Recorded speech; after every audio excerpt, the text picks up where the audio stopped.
In this example, we're finding the area of a rectangle. The area of any rectangle is always base times height, or length times width. It's the same thing. In this example, our base goes across 5 squares, so that's going to be 5 centimetres, and the height of our rectangle is 2 centimetres. So using this, we can see that the area of the rectangle is 5 times 2, which is 10 centimetres squared. And this makes sense because if we were to count the squares, we've got 1, 2, 3, 4, 5, 6, 7, 8, 9, 10. There are 10 squares in the shape, which is what we got using base times height.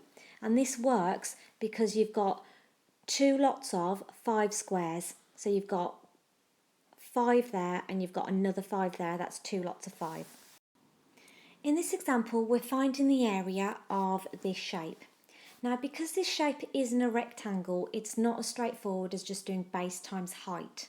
However, the shape is made up of rectangles, so to find the area of this shape, we need to break it down into rectangles.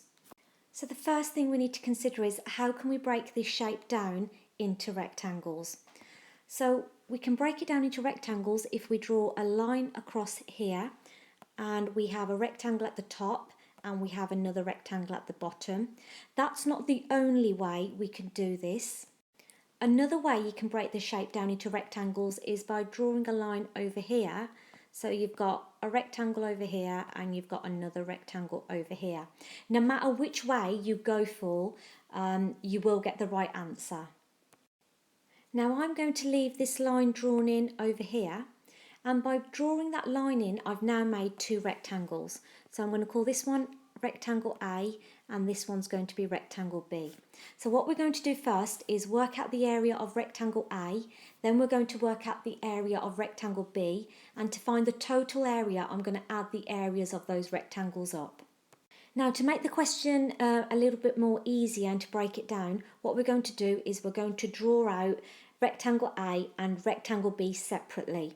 So rectangle A we have drawn out on the side. Let's add in what we know about rectangle A. Well, the height of rectangle A is this, which is given as 12. The base of rectangle A is this bit here, which we are not given. However, we do know that the distance from there to there is 9 centimetres, and we know this because of the top of the shape, the whole distance across is also 9 centimetres. We also know the distance from there to there is 4 centimetres, so we're just going to add that in. Therefore, if this part is 4 and this part altogether is 9, then this bit over here has to be 5 centimetres. Because 5 centimetres add on the 4 centimetres gives you a total of 9. So the base of rectangle A is 5 centimetres. We can now find the area of rectangle A, which is 12 times 5, which is 60 centimetres squared. Now we've got to find the area of rectangle B. So again, we're going to draw out rectangle B separately. And we have the height of rectangle B, which is this bit here, which is 5. We have the base of rectangle B, which is this bit here, which is 4. And then we've got 5 times 4, which is 20 centimetres squared. So we have 60 squares in that bit, and in this bit we have 20 squares. Therefore, the area of the whole shape is going to be 60 add 20, which is 80 centimetres squared. In this red example, again, we are working out the area of a rectangle. So it's going to be base times height. So it's this multiplied by this. Now, the only difference is that we don't know exactly what the base is.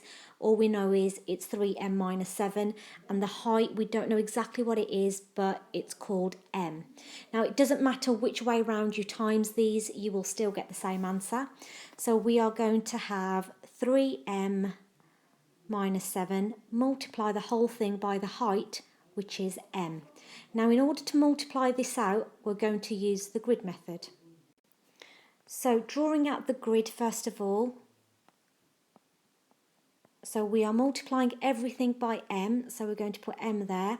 The first term inside the bracket is 3m, so we've got 3m there. And then the next term is -7, so we've got -7 there. Then we're going to multiply everything in the grid, so we've got m multiplied by 3m, which is 3m squared.